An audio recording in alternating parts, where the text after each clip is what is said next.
I once believed my ex would never betray me. I thought my own aunt would never order a hit on her niece. And I never imagined my mother being executed for refusing to sign a project that manipulates the entire world. But then, I unlocked that codeless lock, and every nightmare began. They branded me a mentally unstable traitor, hunted me across every state line. I have no family, no identity left, just one question. How many lives is the truth worth? If you think this is just a typical family story, you're dead wrong. Subscribe now so you won't miss the next explosive episode from us. The smell was the first thing that hit her old wood-polish dust, and the faint trace of sandalwood perfume her mother had worn for as long as Jade could remember. The Seattle apartment hadn't changed since she was last here almost 2 years ago. Same faded curtains, same chipped kitchen counter, same creaking floorboard right by the coat rack that still held a blue umbrella with a cracked handle. But her mother wasn't here anymore. Jade stood motionless just inside the door duffel bag at her feet, the silence pressing down like wet wool. The funeral had been quiet. Too quiet. Few words, fewer tears. No one had dared to ask the questions hanging in the air like smoke why a seemingly healthy woman had a fatal fall in her own apartment. Why the coroner's report read more like a government memo. Why someone had tried to block the cremation order. She stepped forward, the sound of her boots dull against the hardwood. Her breath fogged slightly in the cold, stale air. She hadn't turned on the heat, couldn't bring herself to yet. On the old walnut side table by the window sat a single envelope, her name on the front. In her mother's handwriting, still sharp, slanted, elegant. Jade. No, dear, no, my sweet girl. Just her name. That was her mother, clipped efficient, always 3 moves ahead. She opened it. If you're reading this, I'm gone. Not from illness, not from weakness, and not by choice. Do not call anyone. Do not trust anyone, not even Declan. Especially not Declan. The truth is locked, and you'll find the key where it always waited for you. You were born for this. Underneath the letter taped to the bottom of the envelope was a tiny silver key. Familiar. Jade stared at it for a moment. Her throat tightened. The hall closet, the green suitcase. She walked over and crouched down, pushing aside a stack of old storage boxes. Behind them was the battered Samsonite her mother always refused to throw away, even when the zipper broke and the handle snapped during their last cross-country move. Jade had laughed then, calling it a dinosaur. Her mother only said dinosaurs survive. The zipper had been repaired. The handle, too. It looked freshly oiled, the lock gleaming. Someone had prepared this. Jade hesitated for a second before inserting the key. Click. She flipped open the case. Inside, carefully folded clothes, a faded scarf that still smelled faintly of lavender, a leather-bound notebook, and at the very bottom, wrapped in black velvet, was a heavy, cold object. She lifted the velvet away slowly. It was a lock. An old-school padlock made of dull, dark steel. Smooth on all sides, no brand, no scratches, no keyhole, no number dial. Just sealed. Jade turned it over. Nothing. Not nothing, she realized. There were barely visible indentations along the seam, like the lock had once been part of a larger system. Magnetic pressure sealed, biosynced. She brought it closer to her ear. A soft clicking noise. No, not clicking exactly. Whirring. Faint, low-frequency mechanical. Pulsing. Jade's heartbeat sped up. She stood and walked it over to the kitchen, placed it on the old wooden table, and pulled out her military-grade signal reader from the backpack she'd barely unpacked. She powered it on, attached the sensor clamp to the lock, and waited. At first silence, then 3 blinks on the frequency band. Rapid pulses. A signal. Her mother had hidden a data node inside the lock. Encrypted. Likely self-erasing if breached. And old-school enough that it wouldn't be traceable via modern surveillance. Jade exhaled slowly. This wasn't a trinket. It was a trigger, a warning, a message buried in metal. Her hands trembled slightly as she picked it back up, pressed it to her temple. It vibrated ever so faintly, like a heartbeat, alive, watching. She looked over at the window. The streetlights were flickering. A car rolled slowly past, outside headlights off. No engine hum, just motion. Someone was already watching. She backed away from the window, drawing the curtains shut. Her military reflexes hadn't dulled much, even if she hadn't worn the uniform in 18 months. She retrieved her backup phone, powered it on no signal. Not even a ping. Her laptop. The boot screen took too long. When it finally lit up, she saw the BIOS had been accessed remotely, 2 days ago. The same day her mother died. Her stomach turned. Whoever they were, they'd been in this apartment. They'd cleaned everything, left just enough for her to find the suitcase, enough for her to follow the trail. A trap. Or her mother's last desperate move. She reached into the suitcase again, pulling out the leather-bound notebook. Inside were coordinates, written in her mother's hand.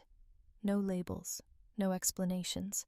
Seattle, New Mexico, Anchorage. The next page blank, the third burned. Jade ran her fingers across the charred edge, then over the cover of the lock again. She'd seen something like this once before, years ago. A government pilot program designed to store data using quantum vibration patterns. Not breakable, not hackable, only readable by a twin device coded to the same origin pattern, which meant the key was never meant to be physical. It was her, something in her body. A biometric imprint. Her mother's words echoed again. You were born for this. Jade stepped back, heart pounding now in her ears. She looked around the apartment, at the framed photo of her and her mother from her West Point graduation, at the torn curtain hem her mother had been meaning to fix, at the tiny glass elephant on the bookshelf she used to play with as a child. None of it looked any different, but everything had changed. Her mother was dead. And Jade now held a piece of something someone was willing to kill for. She looked back down at the lock. It vibrated again, once, then went still, like it had just taken its first breath. She met Declan at a corner cafe on 3rd and Pine, neutral ground, public safe enough in theory. She'd picked the spot, not because she trusted him, but because she knew he'd come. He was already there when she arrived, seated at a table tucked beneath a crooked wall sconce that flickered like it couldn't decide if it wanted to die or shine. His back was straitjacket folded over the back of the chair sleeves, rolled up like he wanted to project calm. Jade saw the tension in his jaw before he even looked up. He stood halfway when she approached, then sat back down as she lowered herself across from him. Still drinking black, he asked, already flagging down the barista. I don't remember giving you permission to remember things about me, Jade said without looking at him. He smiled, a flicker of something old familiar and unwanted. The barista dropped off 2 mugs. Declan added nothing to his. She didn't touch hers. There was a moment of silence. She let him fidget with the cup, watched him pretend not to be studying her face, her posture, her hands. Then he said it. I'm sorry about your mother. She didn't blink. That why you came? No, well, yes, but not just that. Her eyes narrowed. He leaned in slightly, elbows on the table. Jade, she was working on something classified, something outside normal parameters. She said nothing. Declan's voice dropped. Something off book. National security levels. Above clearance. Still nothing. You knew, he asked quietly. I know she didn't trip down the stairs, Jade said. That stopped him for a second. She left me something, she added, watching his eyes now. A message. A lock. He tried to hide it, but his pupils flared just slightly. She smiled bitterly. You're not surprised? He sat back, trying to play it off with a shrug. I'm surprised you're telling me. Yeah, me too. She reached into her jacket pocket, fingers grazing the smooth surface of the padlock hidden inside the inner lining. He didn't see it, but he felt the shift in her body. Who are you working for now? She asked. You know the name, Declan said quietly. Orion Security. Private. Powerful. Whispers of deep state contracts. She knew enough. She knew the name had come up in some of her mother's old conversations, half-finished thoughts shut down before they turned dangerous. Declan's eyes were tired, but focused. "Why did you ask me here?" she finally said. "I didn't. You did. That was a test." He smiled again, but it didn't reach his eyes. "You think I'm lying to you?" he asked. "I think you came too quickly for someone who hadn't spoken to me in 2 years. Declan leaned forward, voice suddenly razor-thin. "I came because you're in danger." The words hung there flat and cold. She tilted her head. "From who? I don't know. But if your mother passed something to you, if you have a device or information, they'll come. They already have." Declan's hands curled slightly on the edge of the table. "Don't go back to your apartment," he said. "Don't try to call anyone from your old contacts. Don't—" "I know," she cut in. "I'm not stupid." "I didn't say you were. I'm just saying. We've seen this before. Disappearances, reassignments that don't show up on any logs. Even internal contractors go quiet. Even ones like you." Declan didn't answer. She stood up, sliding her chair back slowly. "Thanks for the coffee." "Jade." She paused. "If you need a place to lay low?" "No." A beat of silence. "Take care of yourself," he said, but it sounded like an order. Or a warning. She walked out without responding. The street outside was dim fog rolling in from the sound. She pulled her hood up and tightened the drawstrings on her jacket. Her fingers brushed the padlock again. Still warm, still vibrating slightly. She turned the corner onto an emptier side street habit, avoiding foot traffic, moving against the grain.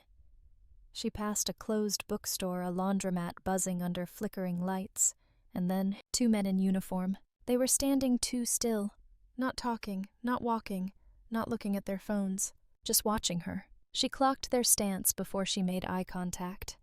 The stiffness in the shoulders, hands a little too close to their hips, boots polished, no name tags, no badges. One of them stepped forward. "Ma'am," he said, voice neutral, "we need to ask you a few questions." "About suspicious activity in the area. Need to check your bag." She raised an eyebrow. "My bag. Just a precaution." "Show me your credentials." The man's jaw twitched. "Ma'am, we can do this the easy way." "I'm sure you'd prefer that," she said. "But I'm not in the mood." The second man moved behind her, subtly cutting off the retreat path. Her pulse kicked up. She adjusted her footing. "You don't want to do this," she said. "You're carrying restricted intel," the first one said, and there it was too fast, too specific. The gun came out. Standard issue Glock, suppressor attached, quiet takedown. Jade spun bag swinging wide as a makeshift shield, slamming it into the man behind her. She dropped low, swept his legs. He went down hard. The first one fired. Pain exploded through her right shoulder. The impact spun her sideways, the world tilting with it. Her knees hit concrete, her head cracking against the curb. She tasted blood. A car screeched somewhere. Footsteps, yelling. Her vision flickered. She reached for the lock, felt the thrum of it through her jacket. Everything slowed. Declan's voice came back in fragments. "They'll come. They'll erase you, quietly." The last thing she saw was the second man rising again, face unreadable. Then the world blinked to black. The first thing she felt was plastic. Not pain, not light. Just the crinkle of a hospital sheet pulled too tight across her legs, the unnatural chill of industrial air conditioning crawling over her skin. Jade's eyes fluttered open slowly, adjusting not to brightness, but to surveillance. There was no warm welcome of white ceiling tiles or soft beeping monitors. Instead, there was a red light, blinking, small, unassuming, fixed to the upper corner of the room tucked beside the ventilation duct. A camera. She didn't move, not yet. Her shoulder throbbed like someone had set fire to the bone. The bandage over the wound was tight fresh. She was in a gown now, her jacket gone. So was her bag, her boots, her weapons. She scanned the room without moving her head. Windowless. No name on the door. The bed frame had no serial number, and even the IV bag hanging next to her had a blank white label. That wasn't hospital policy. That was military protocol. Her mouth was dry. Her tongue stuck to the roof like it had been glued there. She turned her head slightly. No call button, no clipboard, no wall chart. No wall. This wasn't a hospital. This was containment. She reached slowly toward the stand next to her. No phone. No personal items. Her hand brushed something smooth, warm.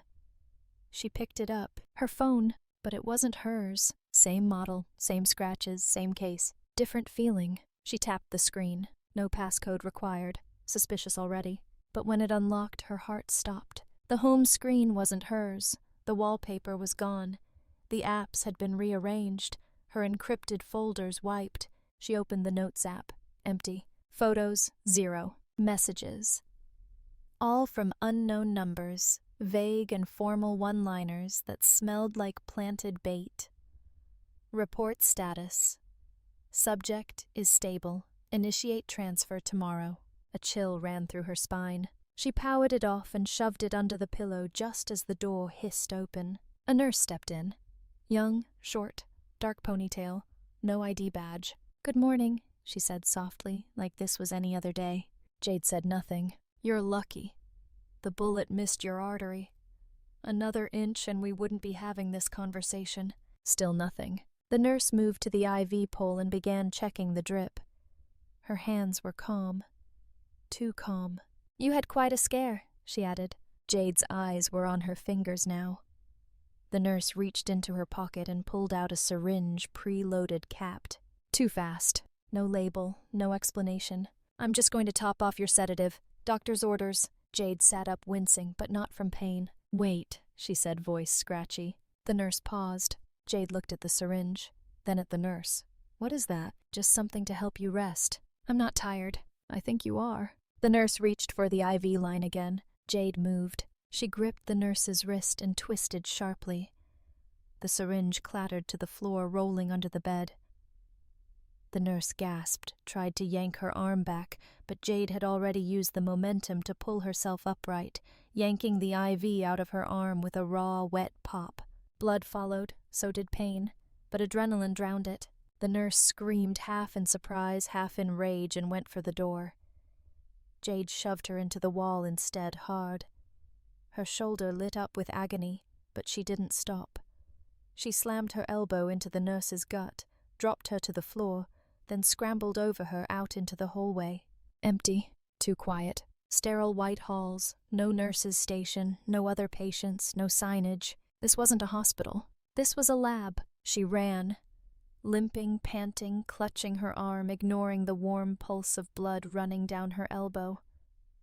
She turned 2 corners and found a stairwell. No elevator signs, no floor numbers, just steel and cement. Down. Always go down. She took the stairs 2 at a time, pushing past the dizziness, forcing her legs to obey. At the bottom, an exit door. No alarm wire. She shoved it open and stumbled into cold air and rain. Dark. Windy. Parking lot behind a low gray building with no name. Chain link fence.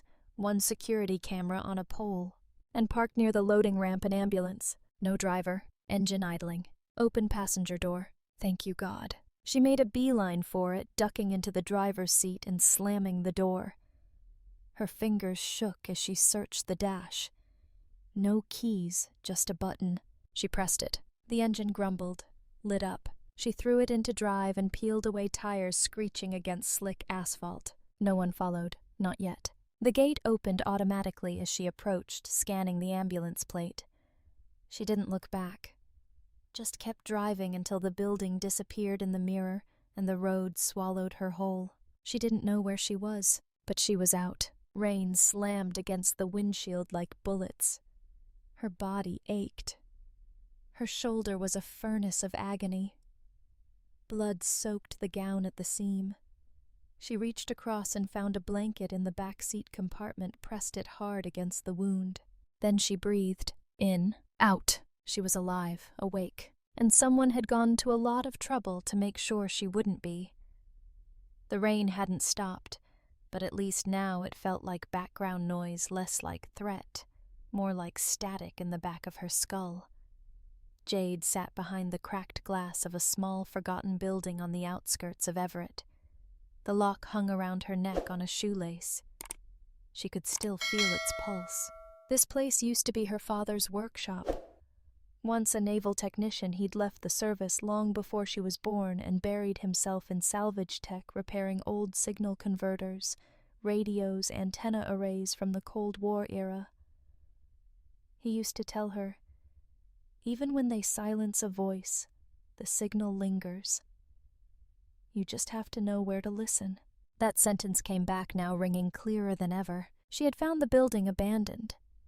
The back door lock had rusted through years ago.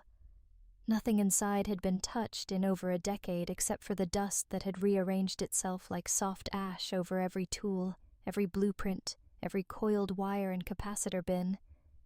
It smelled like old solder and dry wood. She pulled a tarp off the far corner bench and found exactly what she had hoped would still be there.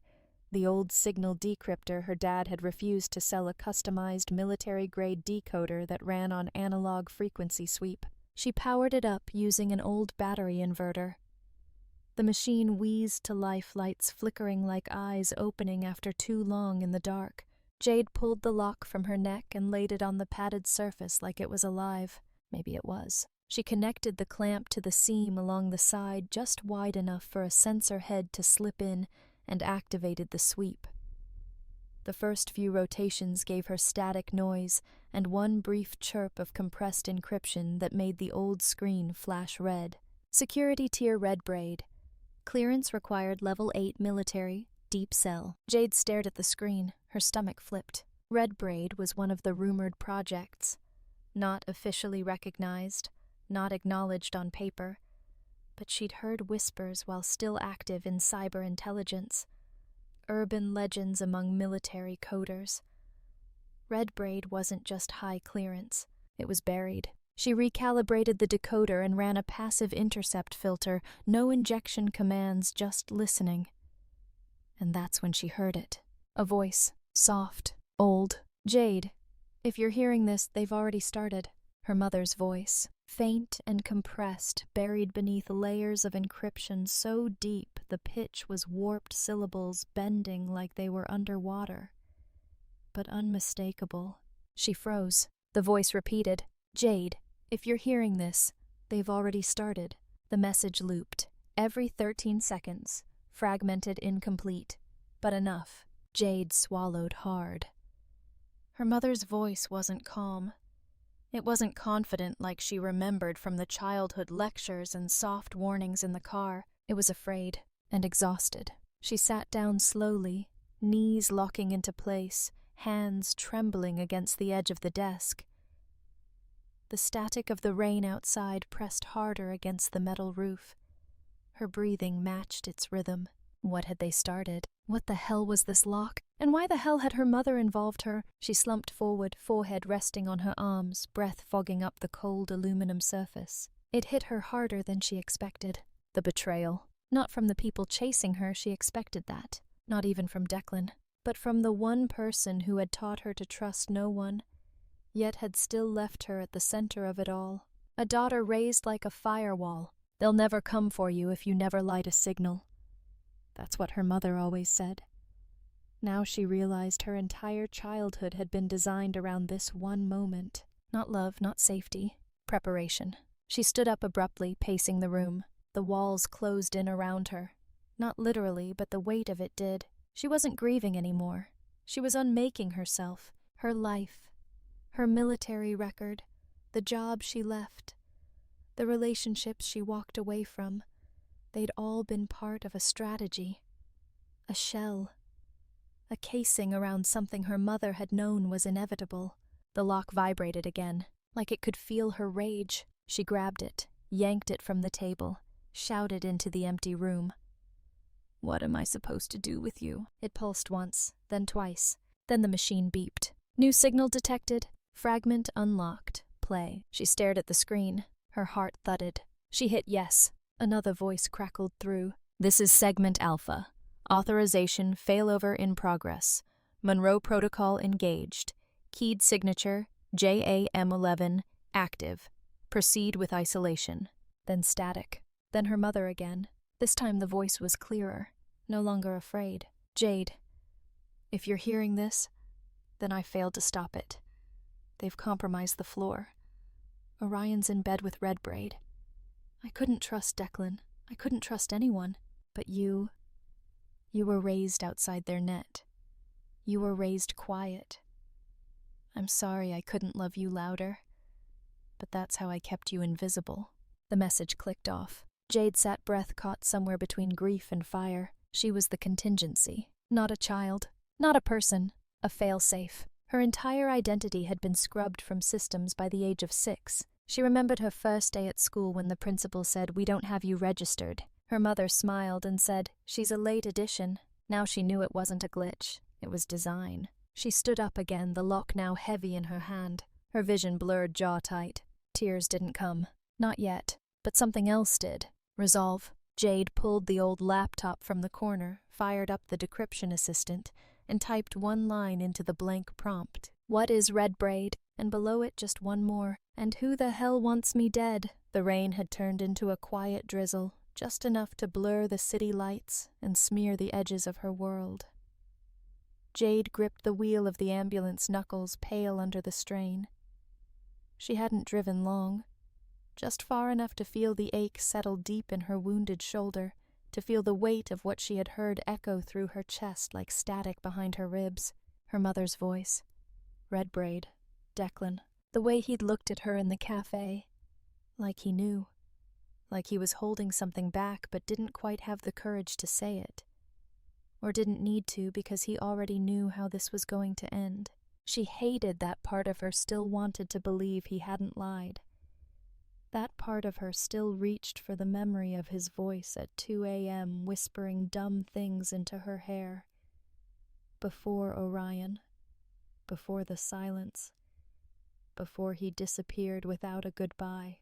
She needed answers. Now. She ditched the ambulance in the industrial corridor south of the city, stealing a hoodie and a cap from a donation bin behind a liquor store.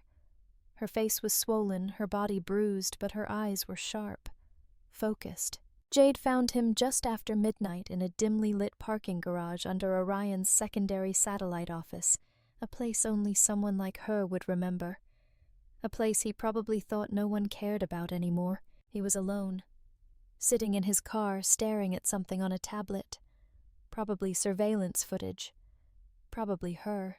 She tapped the driver's window twice. He flinched. When he looked up, she saw it the flicker of guilt before he buried it beneath protocol. He unlocked the door without a word.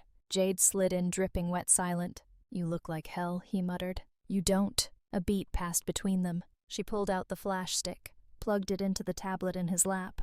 He hesitated, but she gave him a look that said, "Don't even think about it." The file began to play just 5 seconds, just enough. Her mother's voice filled the car in that broken, digitized hum. "Jade, if you're hearing this, they've already started. Orion's in bed with Red Braid." Declan's eyes widened. He paused the playback, swallowed hard. "Where did you get this?" "You already know." He turned to face her fully. "Jade, you can't play around with this stuff.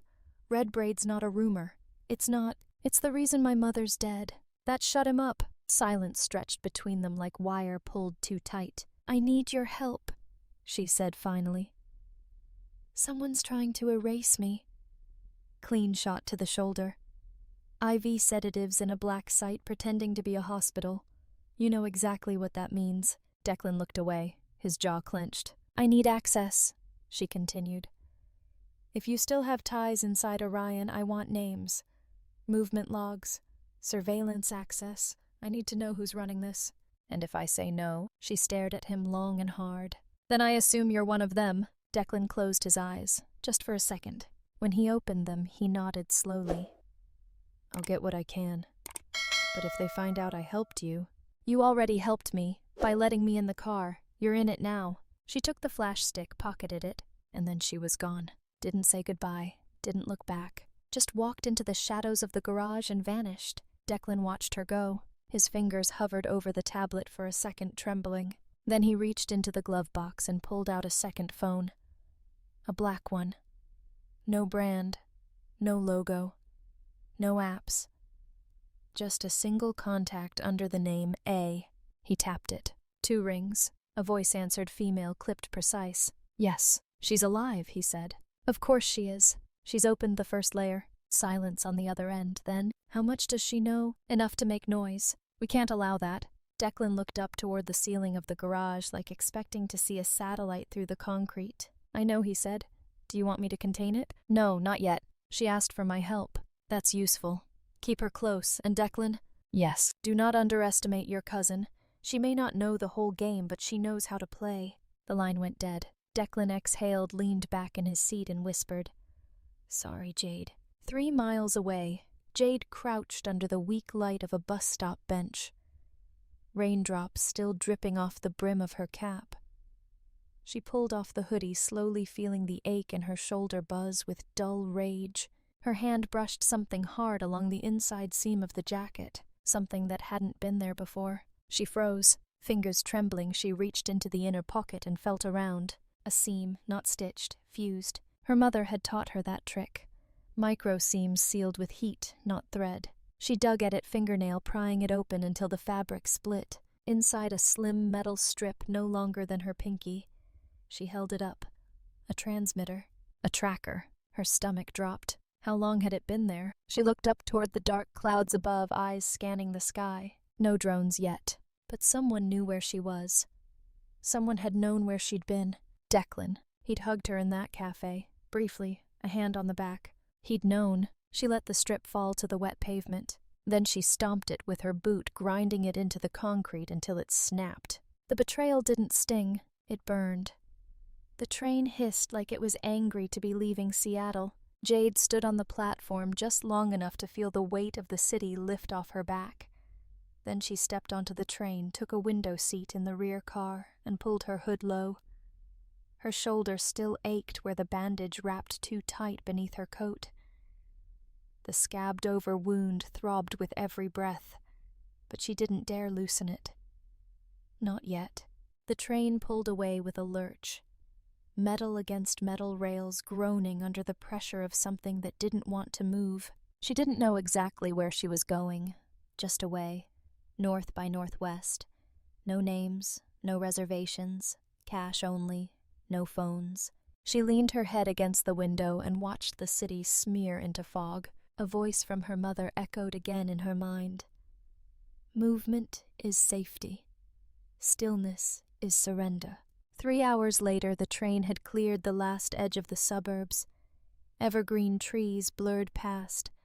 Mountains in the distance like dead gods asleep under snow. Only 3 other passengers remained in her car. An old man dozing under a knit cap. A teenage girl with headphones and a uniformed janitor who hadn't been there when she boarded. She noticed that detail too late. The janitor rolled his mop bucket slowly down the aisle, his eyes never quite landing where they were supposed to. His posture was off too squared, his pace too rehearsed. The mop hadn't touched water, and when he passed her row, he slowed. Just enough. Jade didn't move. She stared forward, eyes unfocused like she hadn't noticed. He pushed the bucket into the bathroom and shut the door. 10 seconds passed. 20. The teenage girl got up and left the car. Now it was just her and the old man still asleep, or pretending to be. She slid her hand into her coat pocket, found the cold edge of the metal flashlight she'd kept since the warehouse. Her fingers curled around it. The bathroom door opened. He stepped out. No bucket. Just gloves now. A utility belt, and something in his right hand wrapped in cloth. She rose slowly. He smiled. "Ticket check, miss." She didn't respond. He took 1 step forward. Her hand tensed around the flashlight. He lunged. She ducked, spun sideways in the narrow aisle, and rammed the flashlight into his knee. He grunted, swung wide, caught her in the ribs. The pain shot through her like lightning. She staggered back, hit the seat. He came again, knife now visible, a tight curved blade. Too close. She kicked upward, got his wrist. The knife clattered across the floor. She went for it, sliding low, but he was faster. He grabbed her collar, slammed her against the window, and the glass cracked. Her vision blurred. "Should have stayed hidden," he hissed. She drove her knee into his thigh once, twice, then elbowed his jaw. He stumbled. She scrambled to her feet, grabbed the knife, turned. He caught her wrist mid-swing. They locked eyes. Something in her shifted.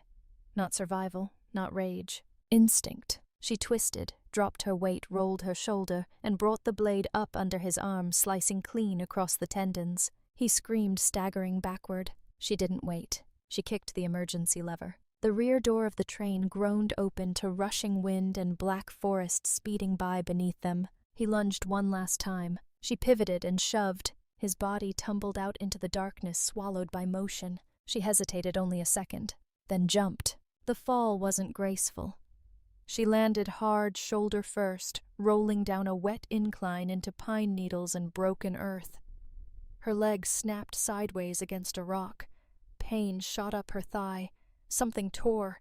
Blood warmed the inside of her jeans. The forest spun, then stilled. She lay there in the silence, heart pounding like a trapped animal, breath sharp. Rain beginning to fall again, soft at first, then harder. She tried to stand, collapsed, tried again, collapsed again. She bit down on a scream and dragged herself under a thicket of trees. Her hands were slick with mud and blood. Her teeth chattered. The adrenaline wore off, and suddenly she was crying. Not quiet tears, not pretty ones. The kind that broke open her chest from the inside and made her shoulders shake against the cold ground. Her mother was dead. Declan had sold her out. She had just killed a man. And no one was coming to find her. For the first time since this began, she felt the full ache of being alone. That's when she felt the nudge. Soft, wet. She flinched, tried to roll away, but it wasn't hands. It was a nose. A dog's nose. She blinked, breath caught in her throat. A skinny black mutt stood over her ribs, showing ears, tattered eyes like two small moons watching her. It didn't bark, didn't growl. It just looked at her, then sat. She didn't speak. It stepped forward and licked her leg, right over the open wound, gentle and slow. She winced but didn't move. Its tongue was warm, almost too warm, like steam on a frozen pipe. She exhaled, and for reasons she couldn't explain, the tears came harder. She let the animal stay, let it nuzzle into her side like it belonged there, like it had been waiting for her. She buried her face in its fur and sobbed until the trees faded and everything went dark again. But this time, she didn't feel alone. When Jade opened her eyes again, the light wasn't sterile. It was amber, low, the kind that came from old bulbs and soft intentions. Her head throbbed, and her mouth tasted like iron and pine. The first thing she registered was warmth. Real warmth creeping up her spine. The second was the sound of a low humming generator and the rhythm of keystrokes nearby.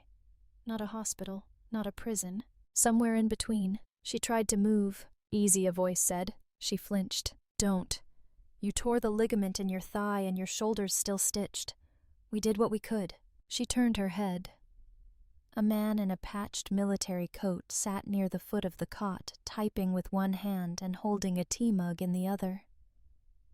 His face was lined and half covered by a silver beard, but his eyes were young, alert.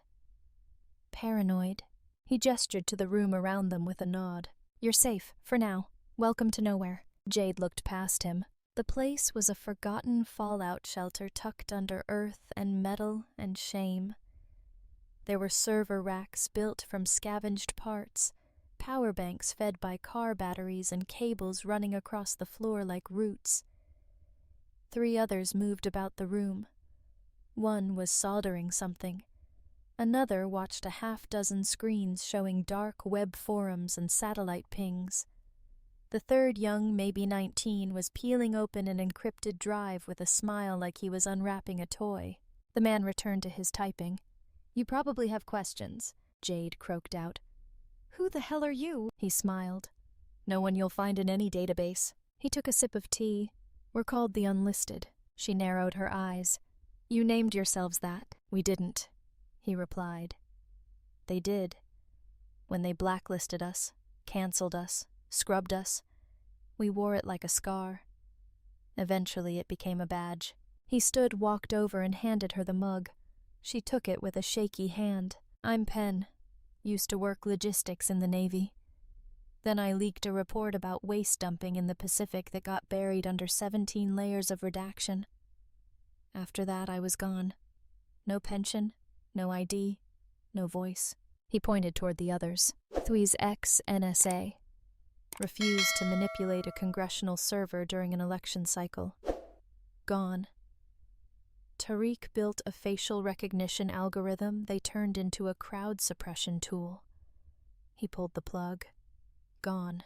And that one over there is Elko. He's just a kid who used to win math Olympiads, until they caught him cracking surveillance drones for fun. He vanished at 16. We found him first. Jade stared, unsure if her head was spinning from the names or the fever behind her eyes. Pen sat again. And now you. You show up out of the woods half dead with a bullet wound, a gutted thigh, and a padlock encrypted at a military level no one's seen since the Aurora Directive. You're either a trap or a miracle. I'm not a trap, Jade muttered. I didn't think so, Pen said. Your dog vouched for you. Jade blinked. Yeah, that mutt wouldn't let us touch you until Twee knelt down and called him soldier. Damn thing sat down like he understood every word. Still hasn't left your side. Jade turned her head. The black dog was curled beside the cot, chin resting near her hip. He opened one eye, then closed it again. Not mine, she whispered. Doesn't matter, Pen said. You're his. Silence. Then Pen leaned forward. Now. What the hell is that lock, and why is the DOD dropping bodies trying to find it? Jade reached inside her jacket, still folded nearby, and pulled out the device. The room seemed to still when she held it up. Its surface pulsed faintly in the low light. It belonged to my mother, she said. She was a systems engineer buried inside a program she never talked about. When she died, she left me this. No key, no map, just a warning, don't trust anyone, not even family. She looked down at the lock. I decrypted the first layer. It mentioned Project Ashfall. That's all I know.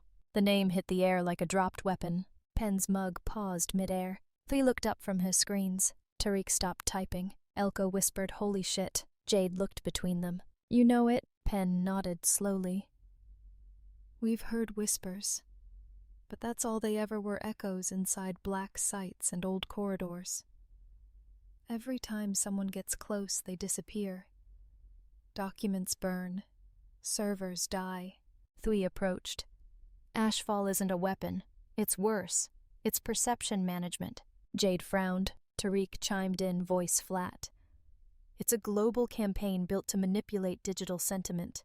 Not just ads. Not just propaganda. Entire belief systems, Jade. Through targeted emotional resonance, artificial narratives, memory loops. Twee nodded. You remember something because they want you to. You forget because they delete it from everyone else. It's not brainwashing, it's architecture. Jade gripped the lock tighter, and my mother tried to stop it. Pen stood. Let's see how far she got. They led her to the central console. The lock was connected via microjack into a decryption reader built by Elko, a Frankenstein of parts that blinked to life when plugged in. Lines of code cascaded down the screen. Twee ran a key interpreter. Tariq booted an AI language converter. The screen blinked, then opened. Project Ashfall. Index 001 classification Aeon Nova redacted access granted Monroe 11. A diagram emerged. World maps. Neural feedback loops. Market sectors. Jade stared. Jesus, she whispered. They've been rewriting reality. Tariq tapped the screen. Not just rewriting. Sculpting. With every click, every like, every flagged post, they're using digital behavior to train suppression patterns in real time. Pen folded his arms. They call it protection, stability, but it's control. Jade looked at the screen, at her mother's initials in the source code, at the word exposure blinking in red beside a date only 4 days from now. What happens then? She asked. Pen looked at her, steady, grim. They activate the next phase. Jade nodded once. Tight. Resolved. Then we don't have 4 days, she said. We have tonight. The room fell silent as the video loaded. Jade sat motionless, her body sore, her leg throbbing beneath the layers of gauze and tension. The lock remained connected to Elko's decrypted interface, humming low with activity. On screen, a folder labeled Archive Red Ashfall, Witness Package. 07 flickered open, then expanded into a single playable file. No metadata, no date. Just the name, Monroe Alpha Final Vid. No one breathed as Jade pressed play. The screen faded in slowly glitching as though resisting the exposure. A single spotlight glared down on a concrete room, no windows, no time. The camera was fixed at a high angle, angled slightly down. At a table sat a woman, her mother, still in her lab uniform, hair pulled back too tightly, jaw clenched like stone, shoulders squared as if bracing for a blow. Jade gripped the armrest of her chair, eyes locked, unmoving. The woman on the screen looked tired. Not weak, but eroded. Like time had tried to wear her down and failed, so now they were trying fire. From off-screen came a voice, male, cold. "Dr. Monroe, confirm your identity for the record." Her mother didn't blink. "Dr. Evelyn Monroe, Department of Defense Contractor, Code-Based Division, Clearance Nova 5.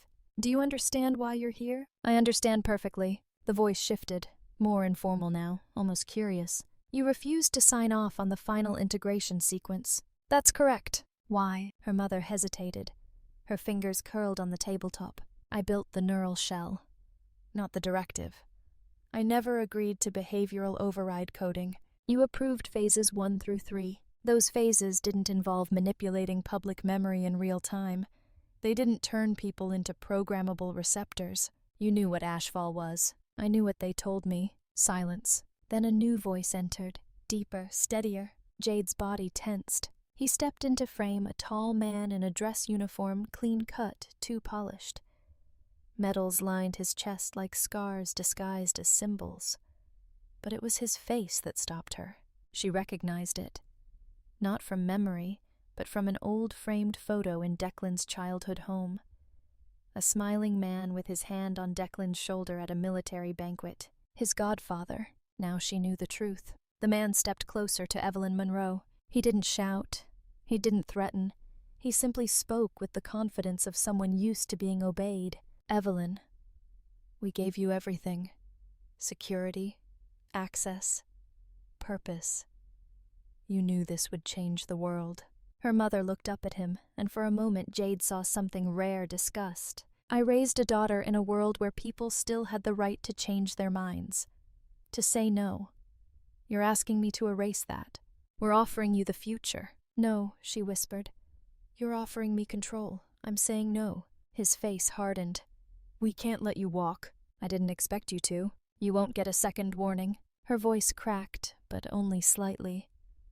"Then let the record show I refused to sign. I refused to surrender this technology to a lie. And I refused to let my daughter grow up under a system that edits the truth." There was a long pause, heavy, gravitational. The general stepped forward and leaned down. "She won't grow up at all, if you don't cooperate." Jade flinched. Her mother didn't. She stared straight ahead, and then her eyes welled, slowly, one tear. But she smiled. "You don't know her." The general didn't respond. He straightened his spine, turned toward the shadows off camera. Then he gave a single nod. The video crackled. A loud hum filled the audio distortion, heavy compression, and then a sound. Not a gunshot exactly, suppressed, dull, but unmistakable. The screen went black. "End of file." Jade didn't move. No one did. The silence was unbearable. Like a vacuum had pulled all the oxygen from the room. Her breath came shallow, like she couldn't trust her lungs anymore. Her hands trembled and her jaw clenched hard enough to make her teeth ache. Penn stepped forward first, reaching to power off the screen. "Don't," Jade snapped. He paused. "Don't touch it." Her voice shook, but not with grief, with fury. She stood slowly, ignoring the pain, the bandages, the heat in her leg. Her fingers curled into fists at her sides. "That man," she said barely above a whisper. "His name is General Sterling Holloway. He's a decorated operations commander for Orion's Civilian Oversight Board." Penn's eyes widened. "Orion," Tui said. Jade nodded once. "And the man Declan calls Uncle." Tariq cursed under his breath. Jade looked at the blank screen. She didn't kill herself.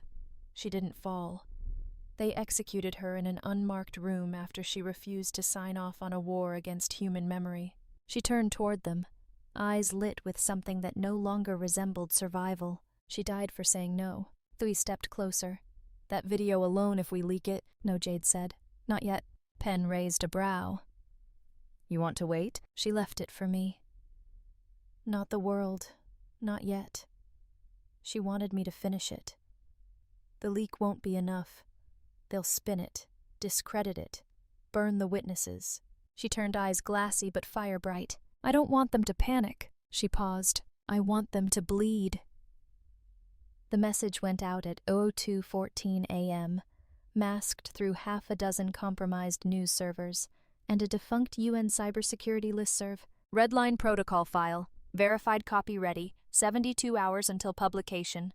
Location NM25. A-Youth code Larkspur. It looked like a leak.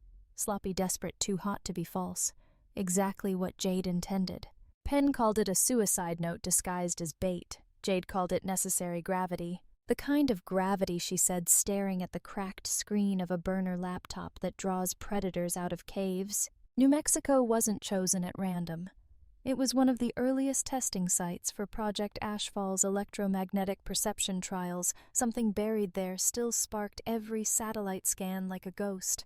Anomalous, unpredictable. A place where signal became myth.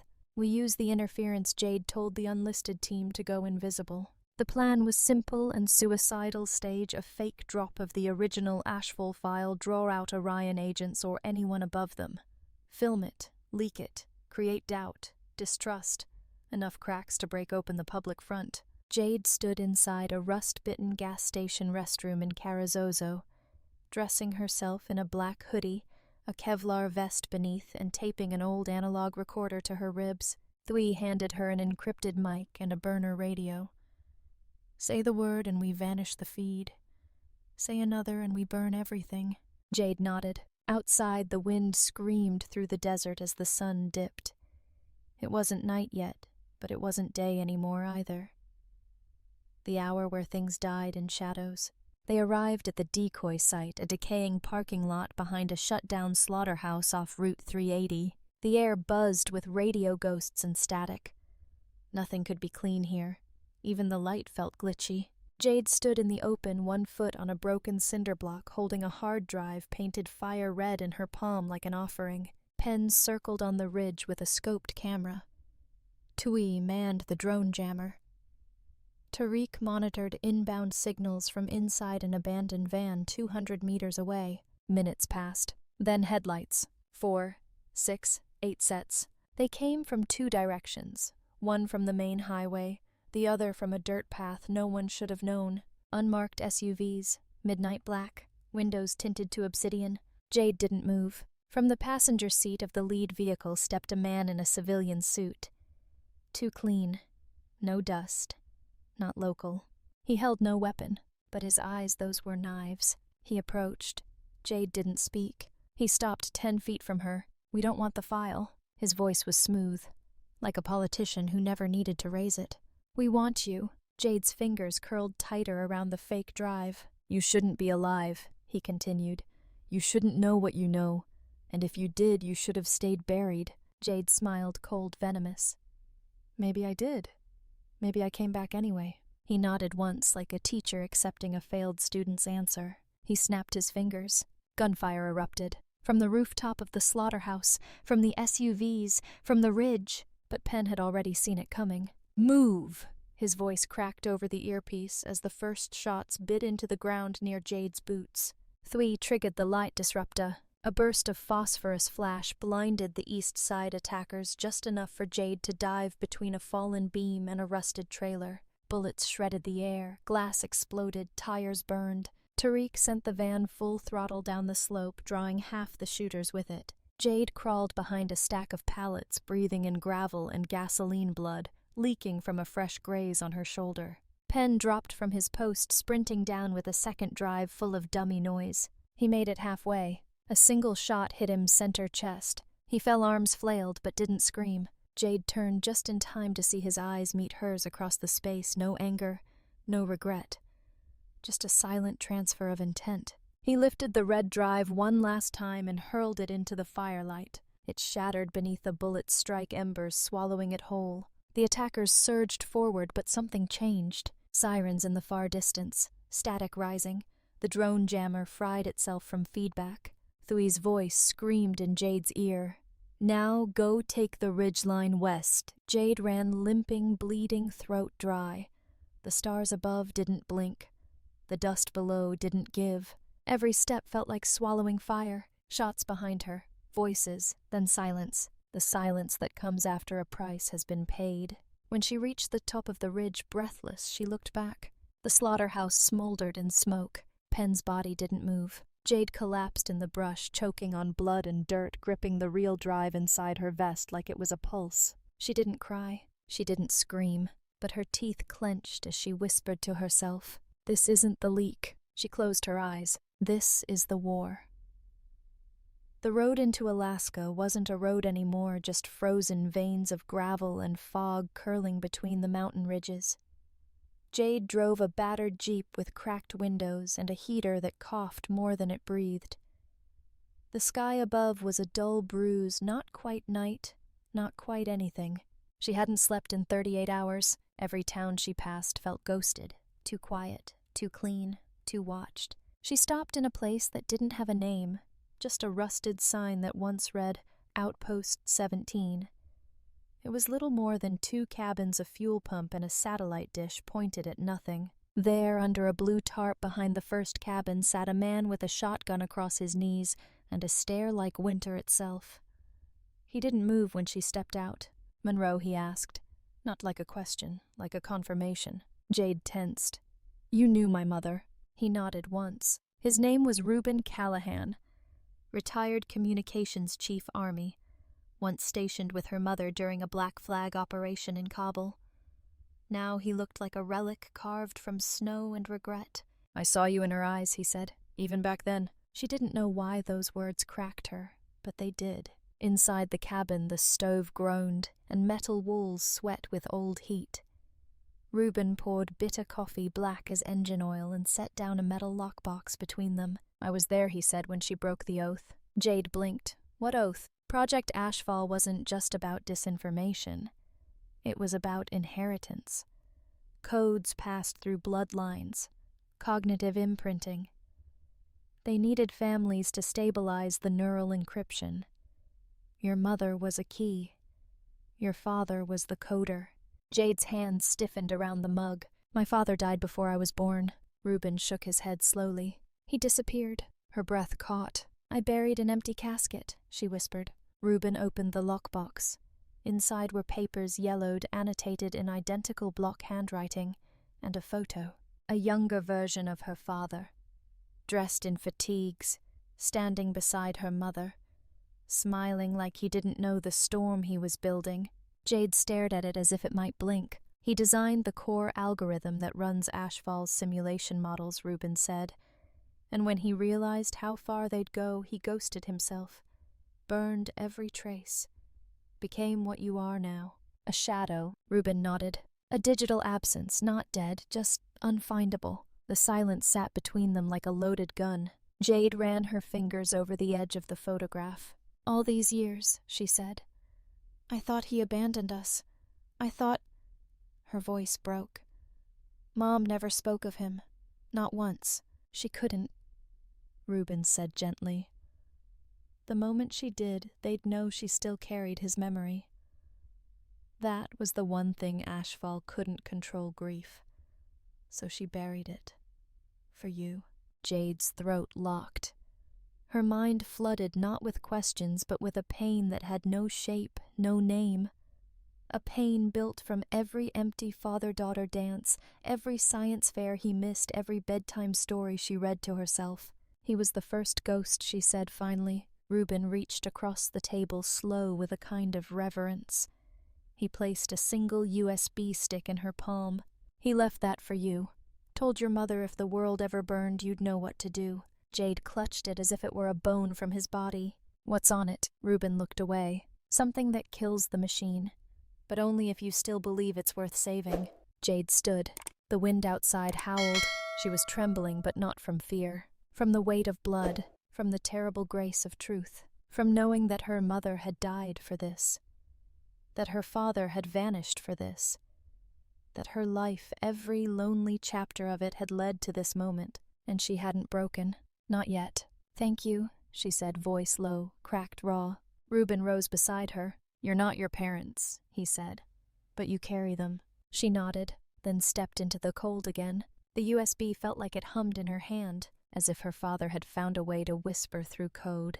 And for the first time, Jade didn't feel hunted. She felt chosen and dangerous.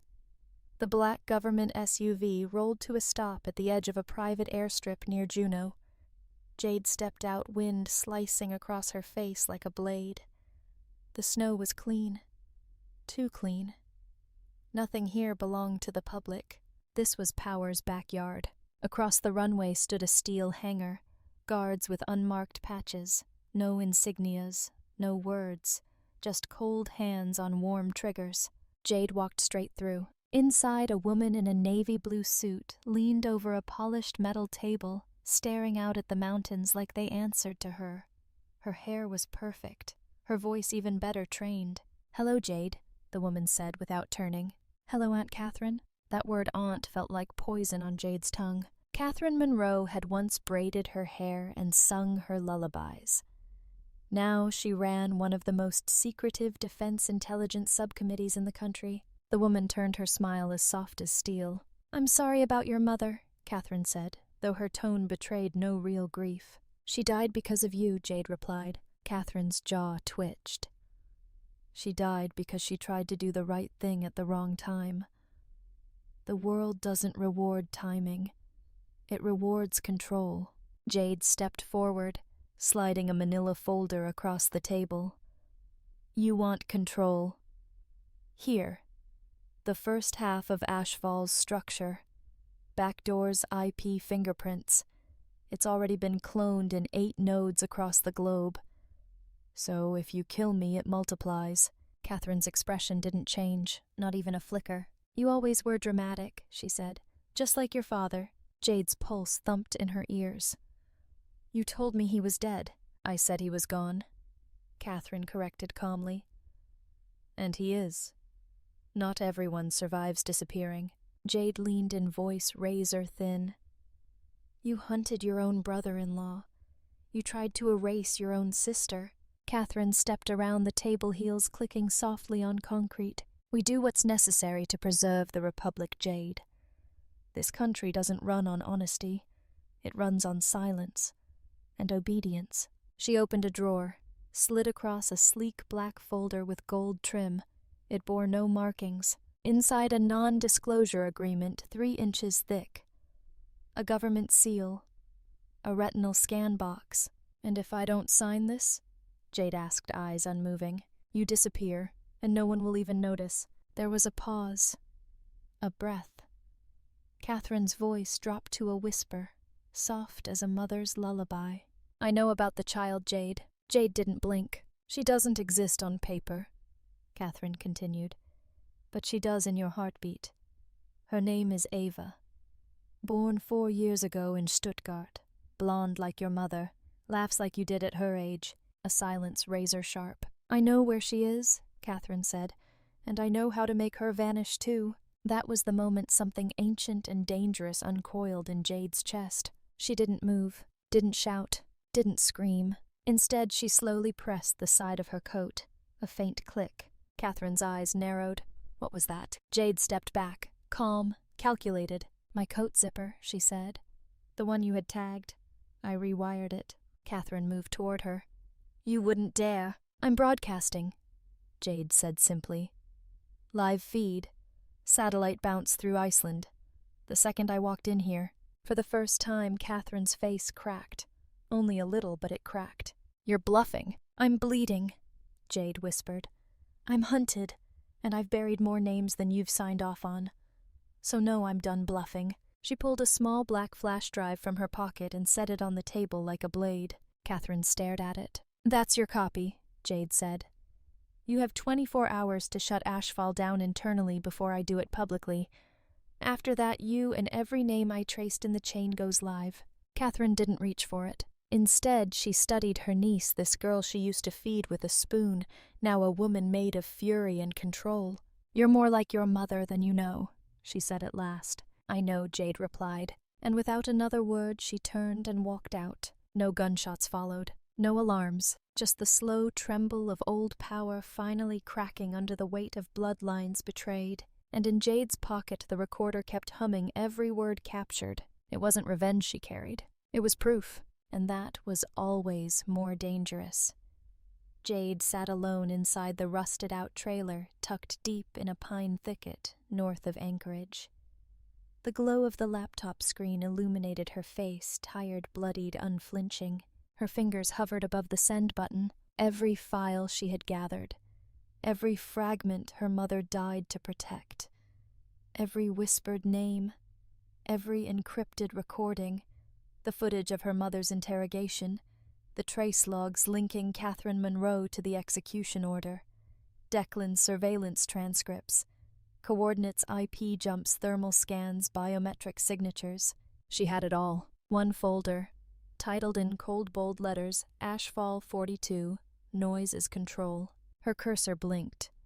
The email body was blank except for 3 words. "Here is the storm." She sent it. The file fractured into 7 encrypted packets, each routed through a different path. One to Sweden, another to Canada. The rest dispersed through secure channels only accessible to the underground watchdog collective known as the Sentinel Voice. Within 22 minutes, the first article dropped. Exclusive U.S. defense program used AI manipulation on civilian populations. Leaked footage of whistleblower scientist surfaces. A still from the video, her mother in tears under harsh white lights, was splashed across every corner of the internet. By hour 2, another outlet picked it up. Then another, then 50. Screens lit up in coffee shops, bus stations, command centers, nursing homes. Redacted documents showing psychological manipulation through social media algorithms. Silent censorship through biometric profiling. Internal memos detailing how dissent was algorithmically quarantined under a category called emotional misinformation threats. Then came the footage of General Sterling, the man her mother called Declan's boss.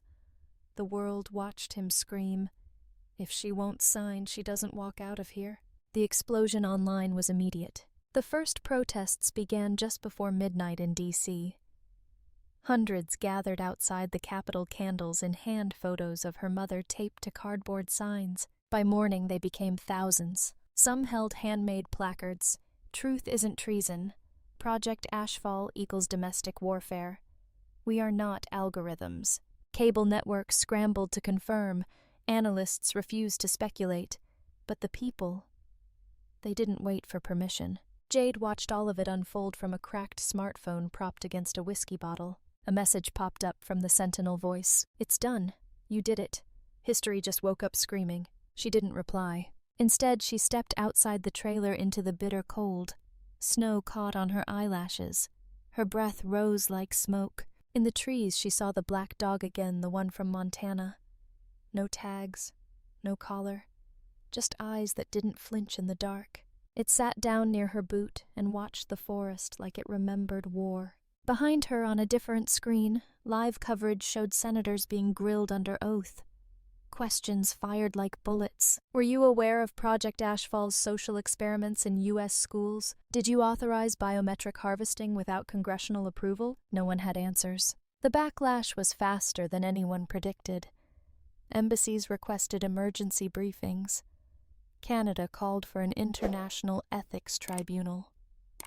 Sweden opened an investigation into cross-border AI warfare.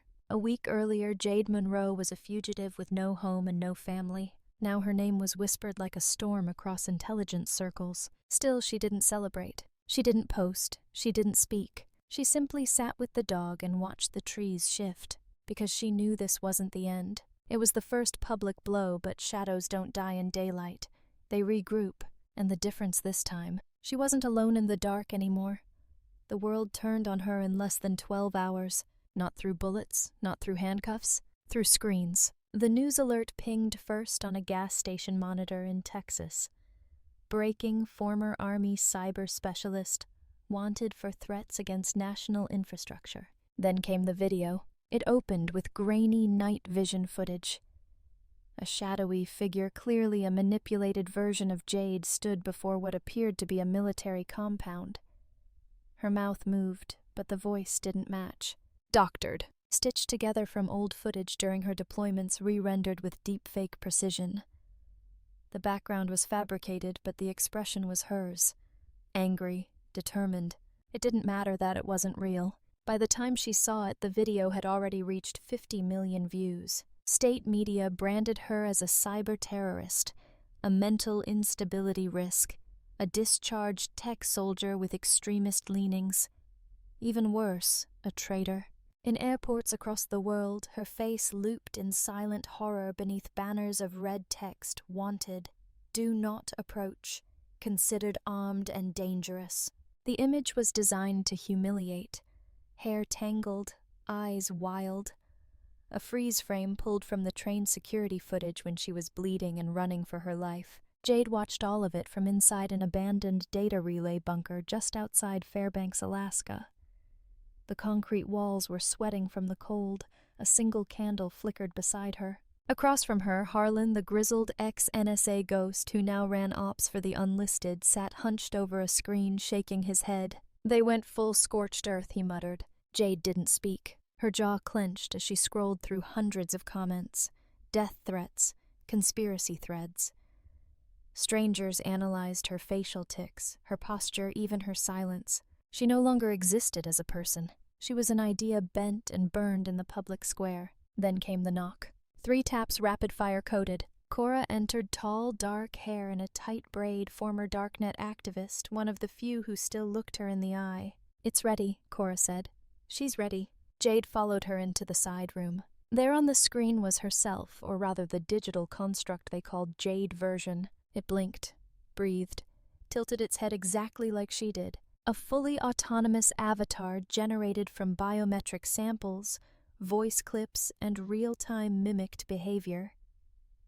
Jade version could respond to queries, create video statements, walk through city cameras in real time using layered proxies. "She'll ping all surveillance grids every 6 hours, Cora said, tapping the screen. "Chicago, Prague, Bangkok, Berlin. She'll talk to reporters, send cryptic messages, leave breadcrumbs." "Ghost in the system," Harlan muttered. "You're no longer Jade Monroe, you're smoke." Jade stared at her own digital phantom, and for the first time in days she smiled not with joy but with quiet defiance. They took her name. They took her face. So she gave them a dozen more. The government chased shadows now, avatars crafted to spread truth just as aggressively as they once spread lies. Meanwhile, the real Jade packed her few belongings into a dry bag. Flash drives, clothes, a burner phone, a faded photo of her mother hidden inside a book titled Countermeasures. She zipped up and paused only to look at the screen again. On it, Jade version stood in front of the Capitol steps, glancing directly into the camera. "You made me a monster," the avatar said in a digitally generated voice. "Now let me show you what monsters remember." Broadcast delay 2 seconds. Engagement rate 300,000 per minute. She walked away. Outside it was snowing hard. The world grew quieter the deeper she stepped into the white. But her pulse, her resolve, her fire, it all roared inside her like a signal no algorithm could block. From this moment on, Jade Monroe didn't exist in the databases of any nation, but her impact was just beginning. The snow came in sideways, blinding, silent, endless. Jade tightened the drawstrings of her parka as she stepped through the crunching frost. Ahead, the old gas station stood like a forgotten carcass on the edge of nowhere. No lights, no sound.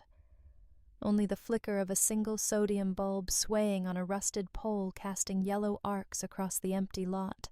She knew someone was there. Her hand hovered over the Glock tucked into her belt as she approached the doorway. The storm howled behind her like a warning. He stepped out from the shadows with a slow, deliberate calm. Declan. The same crooked smile, same leather jacket now dusted with snow. But his eyes, they weren't the eyes she remembered. "You came," he said softly, like they were still lovers. I didn't think you would. I almost didn't, Jade said. Her voice was steady, empty. He took a step forward, lifting his hands just enough to show he wasn't reaching for a weapon yet. I'm here alone. No tricks. Jade didn't believe that. She never would again. What do you want? I want the drive, Jade. The original. He looked around like the trees themselves were listening. Give me the device and I swear to God I'll get you off the grid clean. You walk away.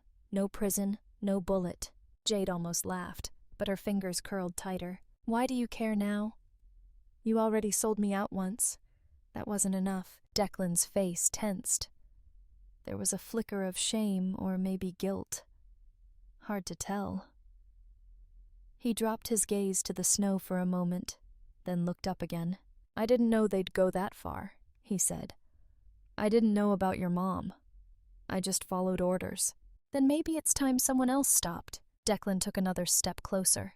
Too close. I told them I'd deliver you alive, he murmured. I still mean that. But don't make me choose. Jade's jaw clenched. You already chose. The moment you sent that message behind my back. He hesitated, and that's when she saw it. The twitch in his wrist, the slight weight shift, the way his boot angled just slightly into the wind bracing for recoil. She didn't think. She moved. One smooth draw, one breath, one shot. The bullet hit him clean through the side of the thigh. He dropped like a broken hinge onto the icy concrete, groaning in shock more than pain. Jade was on him before he could reach for his gun. She kicked the pistol away hard enough to hear the clatter disappear into the snow. Declan gritted his teeth, blood pouring through the fabric. You always were faster than me. Still didn't stop you from trying, she said. He coughed. You're not going to kill me. No, Jade said. Because I'm not them. She knelt beside him, not with softness, but with clarity. She looked into the eyes of the man she used to love and saw nothing but a pawn who chose the wrong side. But you will live with this. With the fact that I had the chance and walked away. Declan tried to say something, but she was already standing, already gone. She turned back once under the flickering light. His blood painted the snow beneath him like a warning, like a line he crossed and couldn't uncross. If they ask you what happened, she said without turning, tell them I let you live. And that was my last mercy. Then she walked into the blizzard. The snow swallowed her whole. The old broadcast station looked like the end of the world, a crumbling bunker on the edge of nowhere, half buried in snow and rust, swallowed by pine and silence. Jade pushed the heavy metal door open with her shoulder, the hinges groaning like something alive. She hadn't been here since she was 8, when her father still breathed, still whispered frequencies into the walls like secrets. Back then, she thought it was magic. Now she knew better. It was code, hidden messages, loopholes in the system. The bunker still smelled like solder and burnt plastic. She walked past the old radio racks, each one humming a different ghost. Dust danced under the flickering light of the emergency lamp as her boots hit concrete. This was where it had to end. Jade slid the duffel off her back and unzipped it. Inside the last of her drives, encrypted tools, the unstable but potent EMP core she'd built with the Unlisted. She moved with mechanical focus, setting up connections, one last breach, one final signal. Every click, every keystroke was a countdown. She found the old server her father had once used. It was obsolete by every modern metric.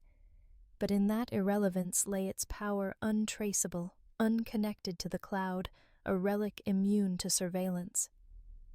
She began syncing her signature to it, not uploading, but transferring, redirecting. One by one, she moved through every shadow of herself.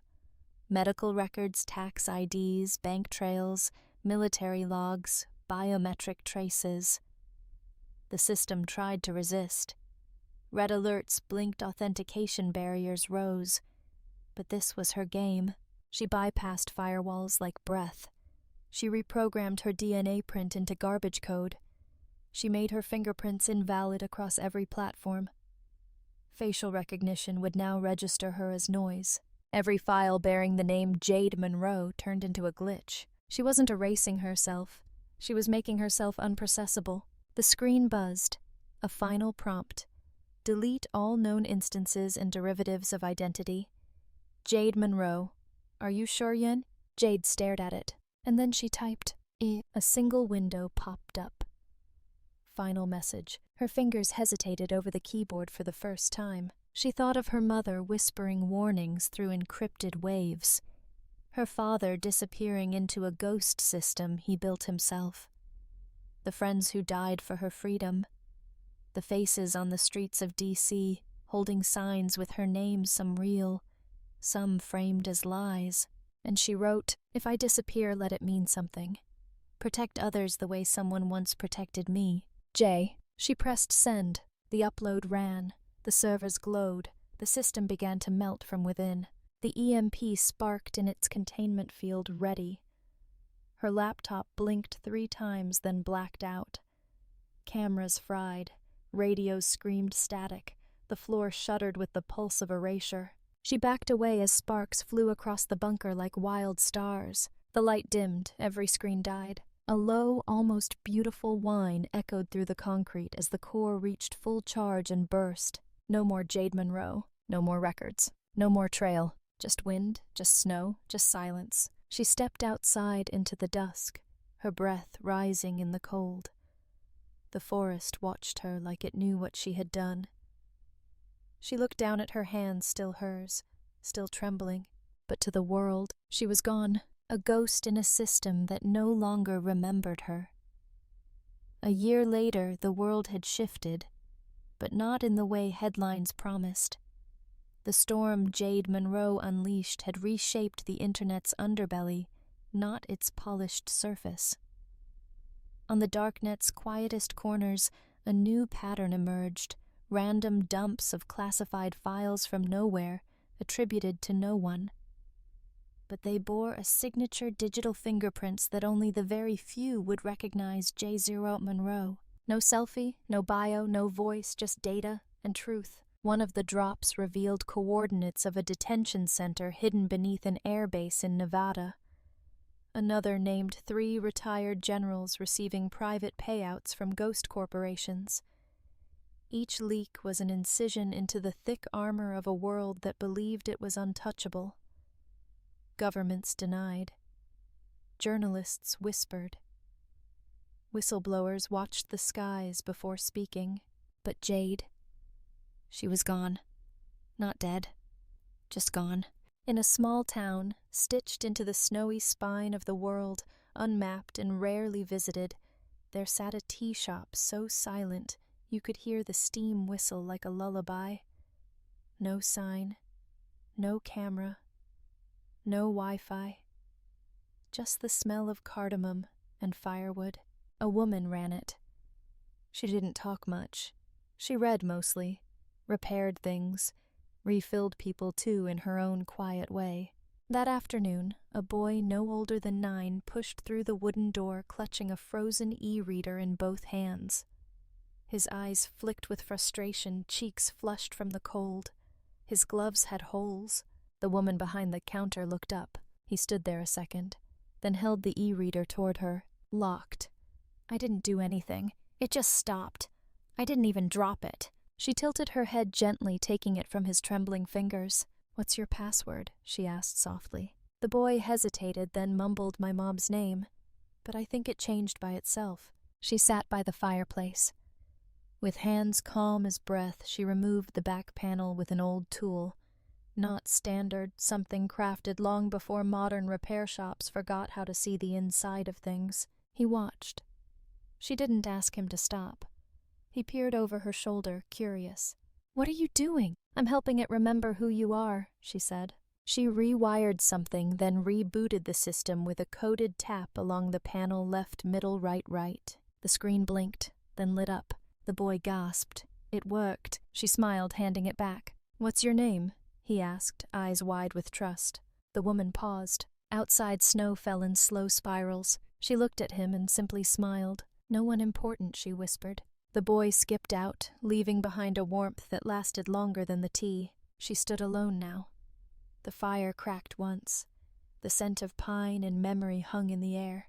On the wall above the doorframe, tucked where no one ever looked, hung a familiar shape. A small rusted padlock with no code, no numbers, no keyhole. But it was open. It hung loosely from a copper nail like a worn-out reminder. Not of what was broken, but what had been broken into truth trust systems once thought unhackable. It was a relic of a war no one wrote songs about, a monument to quiet victories. As the camera pulled back, drifting through the tea-scented air, the firelight danced across the lock's metallic curve. The final image, not the woman's face, not her voice, just the lock. No name, no code, just one lingering inscription on a strip of aged brass barely visible. No key needed, just never give up. Let the world think she died in the blast. Let governments erase her from all biometric records. Let old lovers curse her name and call her ghost. But somewhere in a small tea shop between broken e-readers and snowflakes, a woman who once walked through fire and silence continued to light matches one secret at a time. She was not gone. She was just where no one was looking.